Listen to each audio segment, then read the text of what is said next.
The date is November 22nd, 1990, and the Hartford Civic Center is an absolute cathedral of noise. A seismic wave of sound, 16,000 screaming voices, washes over the arena, a feverish sign of a wrestling world on the precipice of winter.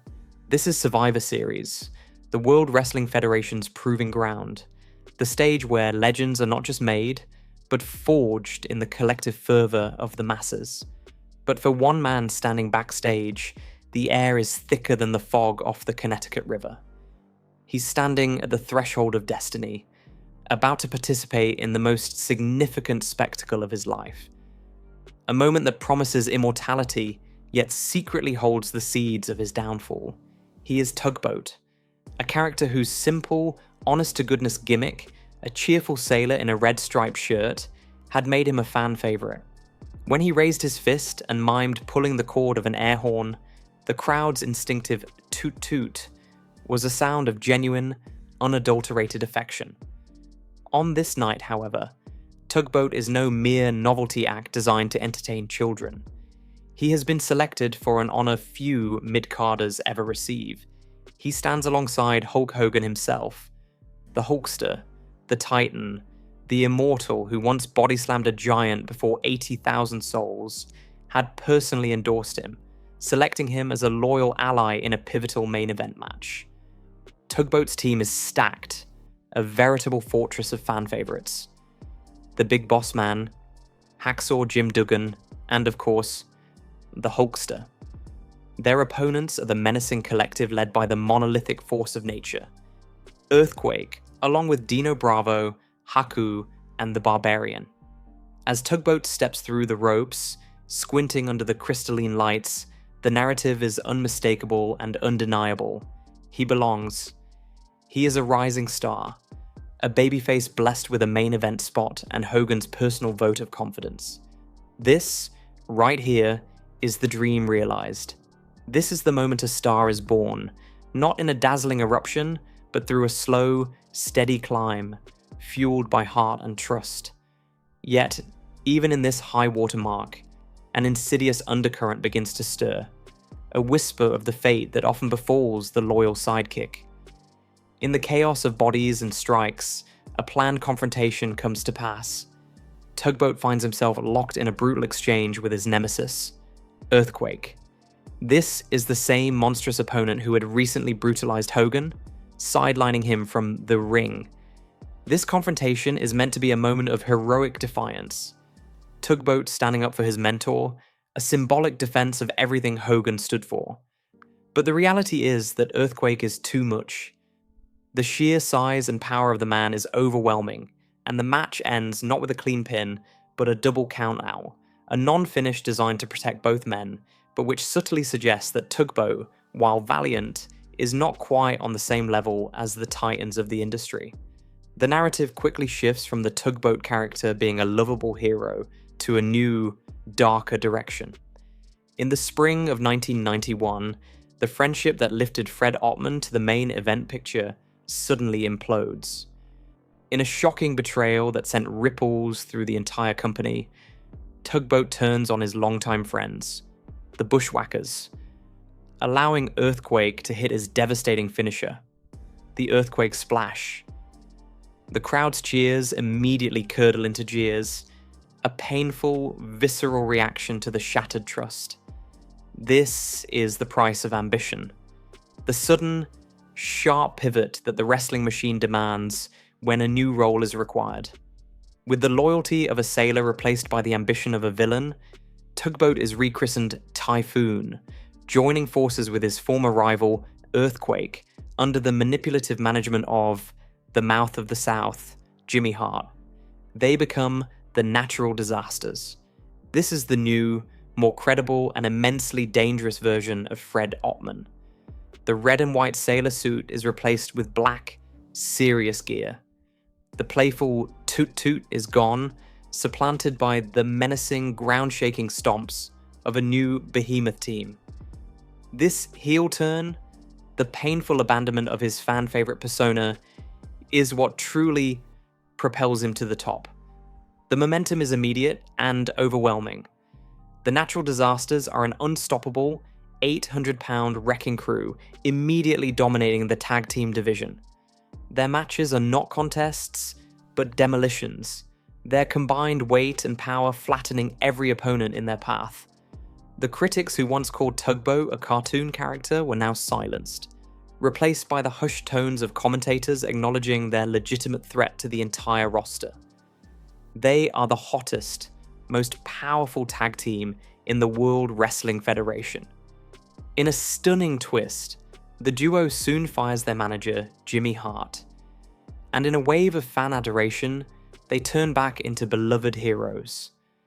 A face turn so organic and impactful that it instantly elevated them beyond mere villains. Now, as the top good guy team, they have one goal: capturing the WWF Tag Team Championship from the arrogant, money-obsessed champions, Money Inc., Ted DiBiase, and Erwin R. Schuster.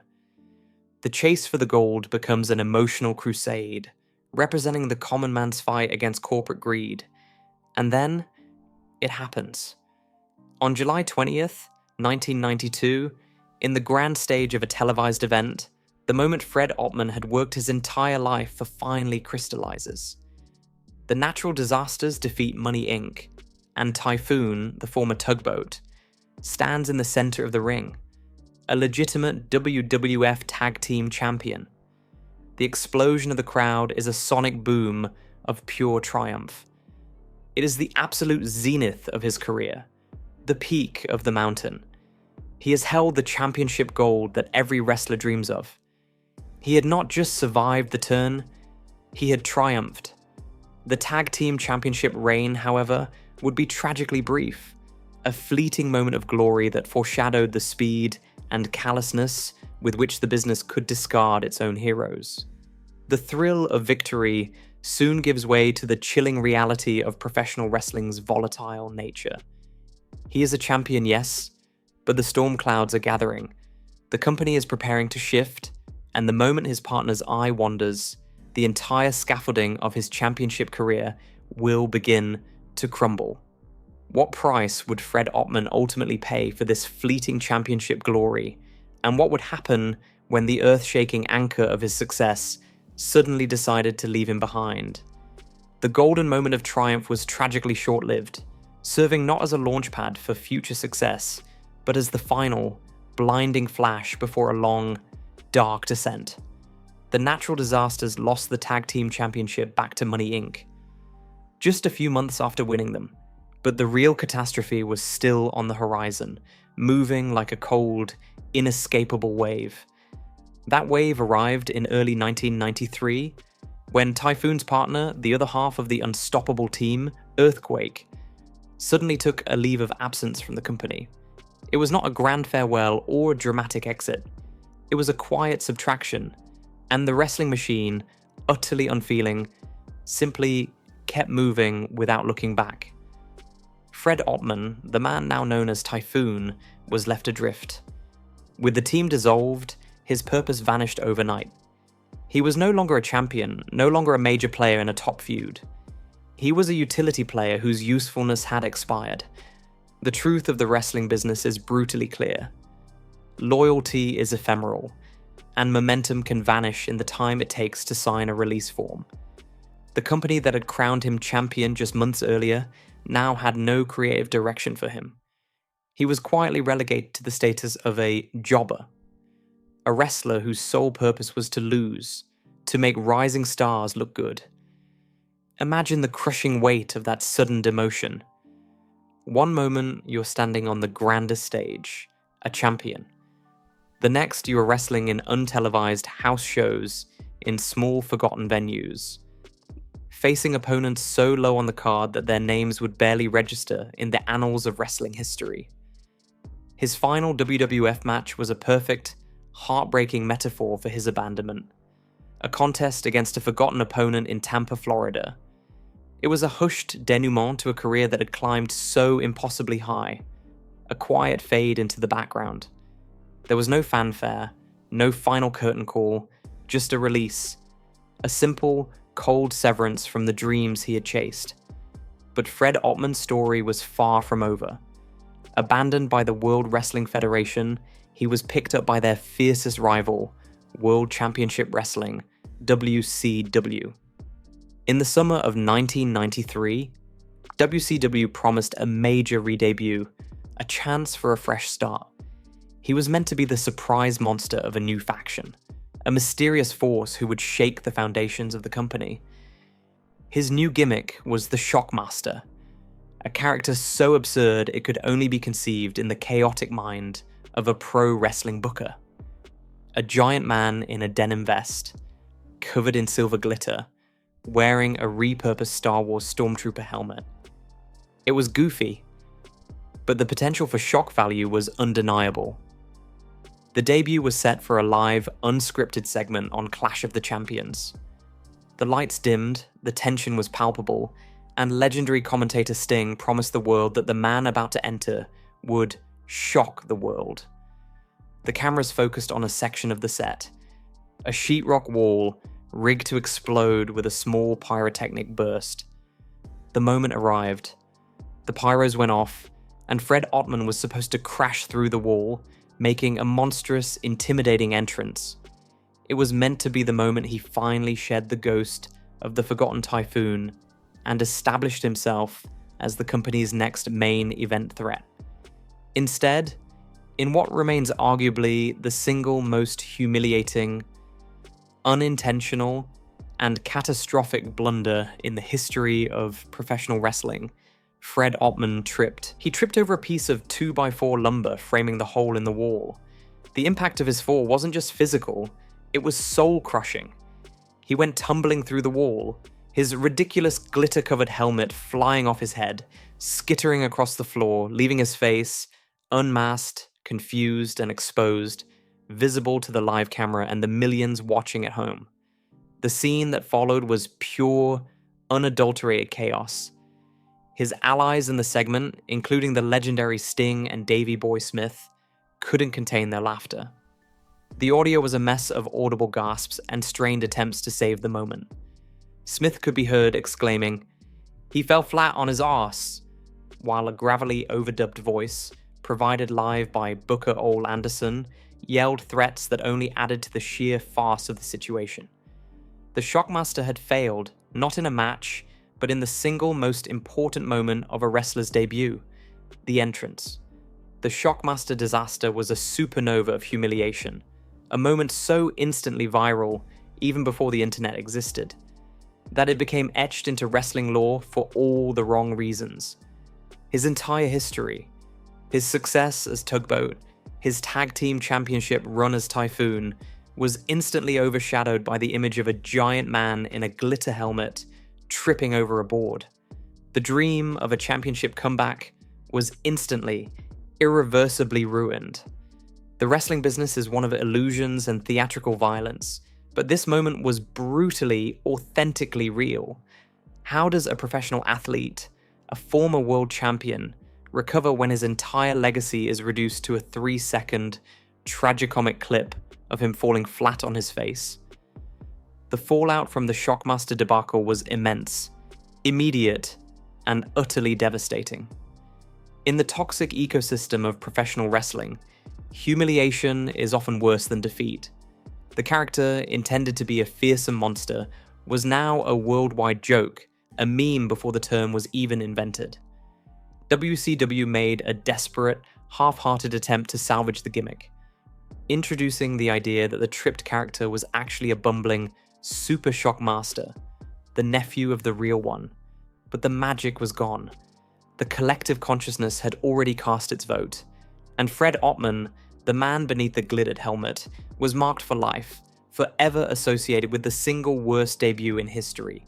He returned briefly to the WWF, wrestling under the Typhoon name once more in 1994, only to be used as a stepping stone for rising stars like Yokozuna, fulfilling his quiet destiny as a loyal professional who would now simply do the honors for the new generation. The subsequent years were a slow descent into obscurity. He wrestled sporadically, returning for one final nod in the massive gimmick battle royal at WrestleMania X7 in 2001, briefly reprising his Tugboat persona. After that, the the bright lights of the main stage faded completely. Fred Ottman, the person, quietly retired from the dangerous, emotionally draining world of wrestling. He went on to work as a safety manager for a building cleaning service in Florida, a life of quiet normalcy that stood in stark contrast to the arena-shaking chaos he once commanded. For decades, the story of Fred Ottman was split into two irreconcilable halves.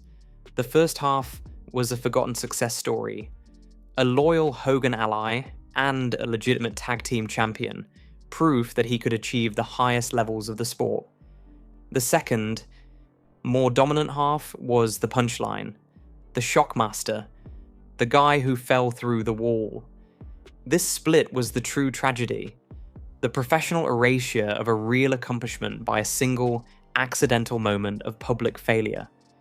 It was the ultimate, unfair cost of the wrestling business, where a genuine career could be invalidated by a moment of unintended slapstick. But the real story of Fred Ottman, the story of hard work, dedication, and championship quality, did not end in tragedy or in a warehouse job. It ended, finally, in redemption. The wrestling industry, which had a history of discarding its talent without a second thought, finally offered its version of a final apology. Decades later, on April 19th, 2025, the company that had abandoned him acknowledged his contributions. Fred Ottman was inducted into the WWE Hall of Fame as part of the natural disasters alongside his old partner, Earthquake.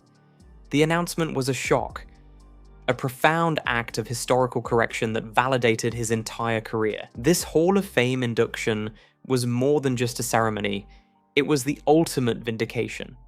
It was the industry officially stating that the man was a champion, a true contributor, and that the greatness of Typhoon and the natural disasters was more important than the infamous stumble of the Shockmaster. Fred Ottman got his moment of final recognition, a celebration of the gold he held and the arenas he shook. A moment that came 30 years after his last main event appearance. It was a recognition that, even in the most fickle and brutal of businesses, hard work eventually, finally, gets its due. The story of Fred Ottman is a perfect example of how the narrative of a wrestling career often pivots on moments beyond a person's control. A partner leaving, a cheap costume, a misplaced piece of lumber.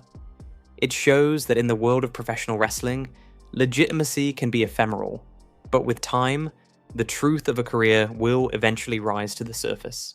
In the end, Fred Ottman's journey teaches us that the highest highs are often followed by the lowest lows, and that the line between a champion and a joke can be drawn by a single, unseen 2x4. But the question remains, if a man's greatest professional accomplishment is forgotten, and he is only remembered for his most humiliating moment, does the eventual, decades later vindication truly heal the damage done to his legacy, or does the curse of the Shockmaster linger forever?